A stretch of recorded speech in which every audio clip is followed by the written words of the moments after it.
नमस्कार मित्रांनो, मराठी टेलिव्हिजन विश्वातला एक असा अभिनेता ज्याच्या केवळ एका लूकवर लाखो तरुणी फिदा आहेत.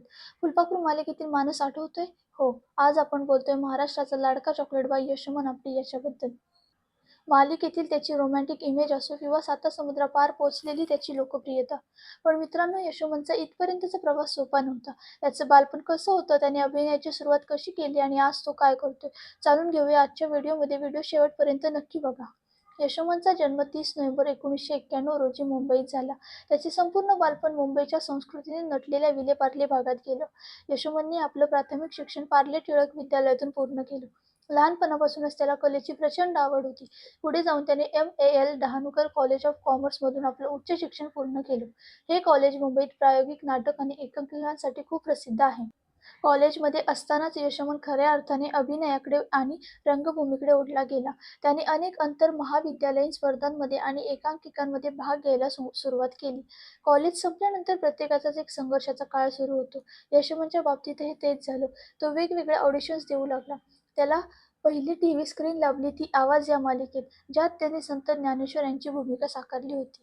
त्यानंतर 2016 मध्ये त्याने 35% काठावर पास या मराठी चित्रपटातून मोठ्या पडद्यावर पदार्पण केलं. हा सिनेमा कॉलेजमधील बॅकबेंचर्सवर आधारित होता. या चित्रपटामुळे त्याला ओळख तर मिळाली, पण ज्या मोठ्या ब्रेकची त्याला वाट होती तो ब्रेक मिळायला अजून काही काळ बाकी होता. आणि तो सोन्याचा दिवस उजाडला. 2017 मध्ये झी युवा वाहिनीवर एक नवीन मालिका सुरू झाली, फुलपाखरू. या मालिकेत यशोमनने साकारलेली मानस रेगे ही भूमिका थेट प्रेक्षकांच्या मनावर अधिराज्य गाजवून गेली. अभिनेत्री ऋता दुर्गुळेसोबत त्याची ऑन स्क्रीन केमिस्ट्री एवढी गाजली की मानस आणि वैद्य ही घराघरातील लाडकं जोडपं बनलं.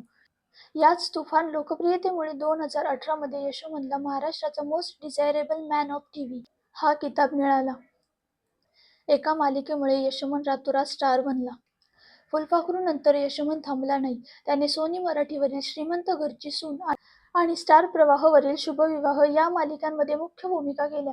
विशेषतः शुभविवाह मालिकेत त्याने आकाश एका मतिमंद मुलाची आव्हानात्मक भूमिका साकारून तो फक्त एक चॉकलेट बॉय नसून एक कसलेला अभिनेता आहे हे सिद्ध केलं.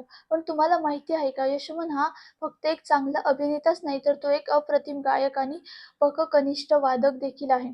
सिंगिंग स्टार या रियालिटी शोमध्ये त्याच्या आवाजाची जादू प्रेक्षकांना पाहिलीच आहे. इतकंच नाही तर सध्या तो रुमानी खरे सोबत व्यावसायिक नाटकातून रंगभूमीवर सुद्धा धुमाकूळ घालत आहे. विलेपार्लेच्या गल्ल्यांमधून सुरू झालेला हा प्रवास आज लाखो मनांवर अधिराज्य गाजवण्यापर्यंत पोहोचला आहे. यशोमनचा हा संघर्ष आणि त्याची कला तुम्हाला कशी वाटली? फुलपाखरूमधला त्याचा माणूस तुम्हाला आवडायचा की शुभविवाहमधला आकाश? आम्हाला कमेंट करून नक्की सांगा. व्हिडिओ आवडला असेल तर लाईक करा, शेअर करा आणि आपल्या चॅनेलला सबस्क्राईब करायला विसरू नका.